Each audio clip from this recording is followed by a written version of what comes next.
They told us it was destiny. They told us it was chemistry. They told us a prince met an actress and the universe applauded. But sources claim the paperwork tells a colder story. The binder, leathered, red-spined, and rumored to have survived a quiet purge, opens not to love letters but to ledgers, not to memories but to codes, names redacted, dates logged, columns labeled with clinical precision. And one name, unredacted, appears with a tag that does not read member. It reads like a classification. The internet has seized on 3 letters: allegedly internal, allegedly standard, allegedly misunderstood. And yet, according to those who claim to have seen the index, those letters mean something very specific. Not celebrity, not charity, a role, a function, a placement. If that's true, then the myth cracks right here. Because the legend says the rise was organic, blog posts, charm, the right rooms. The claim says it was operational, introductions weren't chance, they were assignments. Dinners weren't dates, they were deployments. And the rooms? They were curated. One number is what broke the timeline open. 89, not conquests, not confessions. A count allegedly of appearances, placements, and hosted engagements logged across a narrow window of time. Critics rushed to shout what it wasn't. Supporters rushed to shout what it was. The claim sits in the middle, assignments logged to men, not intimacy logged to acts. A distinction that matters and still detonates. The earliest entry that set social media on fire is dated late 2014. The location, a private room, the duration, hours, the note, hostess duty, the fee waived, credited elsewhere, and the commentary that sent keyboards flying, billed to house. In this telling, the performance wasn't on a soundstage. It was conversational, intellectual, polished, the kind of presence that flatters power without challenging it. Allegedly designed to sweeten deals, not star in them. If true, it reframes the climb. Because the story we were sold said the doors opened due to talent. The claim says the doors were opened and expectations came with the hinge. Then came the travel logs. Instagram said wanderlust. The binder allegedly said logistics. A summer trip framed as culture and gratitude is, in this narrative, cross-referenced with a charter, a vessel, and a client alias. Not a vacation.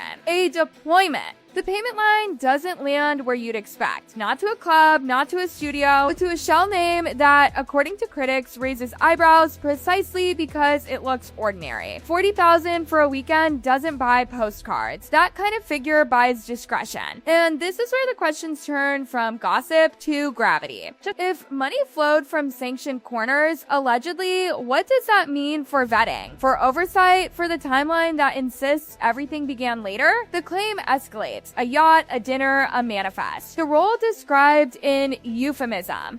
The task defined by mood, not minutes. And then, buried deeper, what insiders describe as feedback. Not praise, not promotion, a warning. Becoming a liability. Those 3 words, if authentic, are the hinge of this whole narrative. Because they suggest ambition collided with protocol. That the performer wanted out of rotation and into permanence. That rings were sought where weekends were rented, and that this friction triggered a pivot. A last chance move. The calendar flips to late spring, the public record shows nothing. The alleged ledger shows everything. A festival, a yacht, a group client, a role with a title that sounds administrative and reads, according to critics, like camouflage. And then the note that stops the scroll, mixed feedback. Pushing too hard. Pull from rotation. In this version of events, the audition failed. Not because of looks, because of intent. And when that door closed, another opened across the channel. London. The official story says a blind date, a mutual friend, a spark. The claim says a business development booking, a snug, 90 minutes, no staff, a portfolio placed on the table to mirror interests already known, Africa, philanthropy, purpose. If this account is accurate, nothing was spontaneous. It was briefed. Even the bill tells a story. Drinks comped, not romance, marketing. The investment logic is ruthless. Attach a royal to a brand and the brand appreciates overnight. And the prince? In this telling, he didn't court. He was acquired. He thought he paid the tab. He was the tab. Prospects wait, customers pay. If this is all smoke, it's thick. If there's fire, it's older than anyone admits. And either way, the binder remains open. What the public remembers as the summer of secrecy, the stolen weekends, the whispered phone calls, the breathless, is he or isn't he? Sources Sources claim was something far colder when viewed through the remaining pages of that binder. Because while one timeline glows with romance, another allegedly keeps ticking in ink. The tab is labeled in plain language, not poetic, not coy, concurrent operations. And if the phrase feels clinical, that's because it's meant to be. It suggests overlap, dual tracks, two narratives running at once without ever colliding unless someone turns the page. Mid-August, sun-drenched coastline, smiling photos. The story the audience was fed shows freedom and discovery. The claim shows a booking, a delegation, a rate tier marked active, not paused, not retired, active. According to those citing the document, that classification alone detonates the exclusivity myth, because you don't keep an asset listed as active if the asset has been pulled off the market. You don't log availability if the role has ended. And you certainly don't annotate stress unless someone is pushing back. In the margins, a note appears handwritten, allegedly managerial. It references repeated calls, an impatient client, and an instruction that chills every romantic retelling that came after: prioritize the paying customer. In this telling, the fairy tale pauses were never pauses at all. They were holds, delays, carefully managed silences while another obligation wrapped up offshore. The prince waited, the client didn't. This is where the narrative pivots from scandal to strategy. Because once the relationship moved from rumor to confirmation, the ledger shifts tone. Dates thin, notes shorten. And suddenly, the focus isn't people or places, it's math. Columns change, names disappear, numbers remain. The claim is blunt: the lifestyle didn't match the paycheck. Rent, travel, clothing, hosting. All of it tallied at figures that, according to critics, outpaced what a mid-tier cable roll could comfortably support. The binder allegedly answers how the gap closed. A lease appears. A house later mythologized as cozy and personal. The signature on the deposit? Not the occupants. A subsidiary. Corporate housing. The kind reserved for people being positioned, not settling down. The house wasn't a nest. It was a showroom. Furniture selected to feel effortless. Wine stocked to look casual. Elegance engineered to sell the idea of low maintenance. In this reconstruction, even domesticity was staged, not fake, strategic. And then come the financials that critics call the smoking ledger. By late autumn, with engagement rumors thickening and press interest peaking, the binder allegedly records a quiet internal move: debt transfer, not forgiveness. Reassignment. The tab, flights, hosting, wardrobe migrates from one column to another, from a personal line to a project code that reads like destiny with a balance sheet. The phrase attached to the memo is devastating in its simplicity: the investment has matured. In this version of events, the marriage wasn't a miracle. It was an exit strategy. The debts vanish. The past cleans itself. The asset moves off the books, not because it's free, but because it's been sold into a higher value portfolio, a royal one. And if that's true, the next claim explains the silence. Non-disclosure agreements, lots of them. Photographers, stylists, crew. Quiet payouts clustered around the same window. Not dramatic hush money, preventive sanitation. A scrubbing, a smoothing. The kind of cleanup that happens when optics become national business. Here's where the binder's existence matters more than its contents. Because according to the theory driving this expose, the danger isn't exposure, it's leverage. Whoever controls the record controls the story. Whoever holds the copy holds the key. And the most unsettling allegation isn't about a past, it's about a present that can't move on.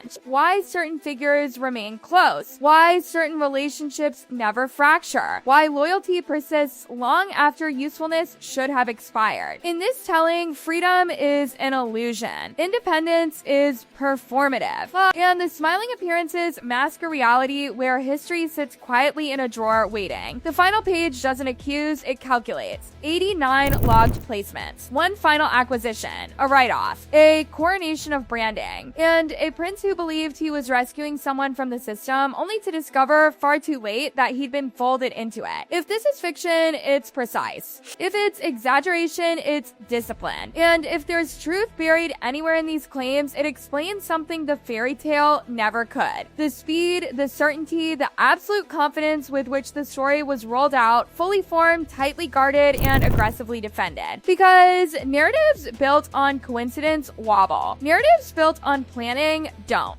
The binder closes with a dull finality, not because the story ends, but because it's complete. Inputs. Outputs. Prophet realized. The stream cuts to black, the whispers don't. And the question lingers heavier than any accusation. Was it ever a love story at all, or just the cleanest transaction the system ever pulled off? But the silence after the binder closed was louder than anything that came before it. Because once the math is laid out, once the timelines are stacked side by side, the story doesn't collapse, it locks. And that's the part audiences can't shake. Not the rumors, not the names, the precision. According to those dissecting the alleged records, nothing after the engagement announcement looks reactive. It looks pre-approved. Statements land perfectly, friends speak on cue, old acquaintances disappear overnight, blogs vanish, comments are scrubbed. It's not panic, it's protocol. And that's when critics say the palace problem truly begins. If even a fraction of this narrative was known internally, then the institution wasn't blindsided, it was cornered. Optics over exposure, damage control over disruption. Because once a ring is on a finger and headlines scream destiny, reversing course becomes impossible without detonating public trust. So the machine did what machines always do.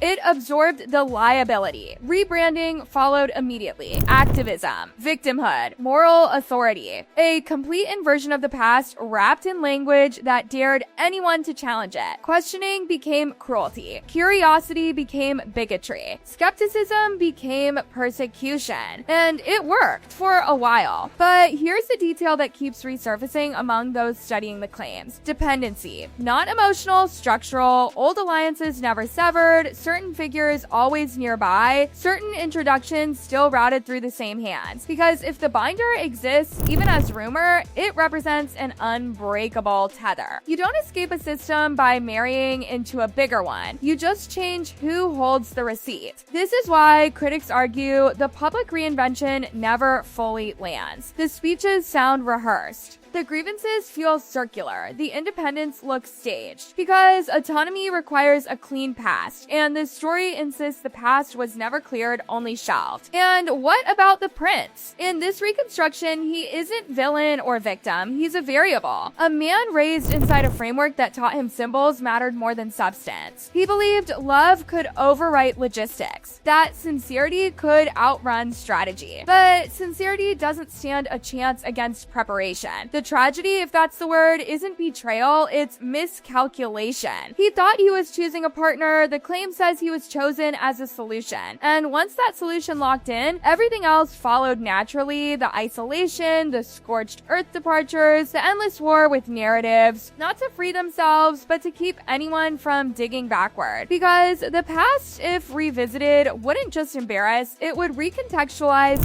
everything. Every speech, every accusation, every carefully curated grievance. That's why this story, true, false, or exaggerated, won't die. It doesn't rely on one document or one voice. It survives because it explains too much too neatly. It answers questions people weren't allowed to ask out loud. And as long as the binder, real or symbolic, remains somewhere out there, the fairy tale can never fully settle into history. Because fairy tales end. Transactions don't. They linger, they compound, and eventually they surface. Not with a bang, but with a thud. Just like it began.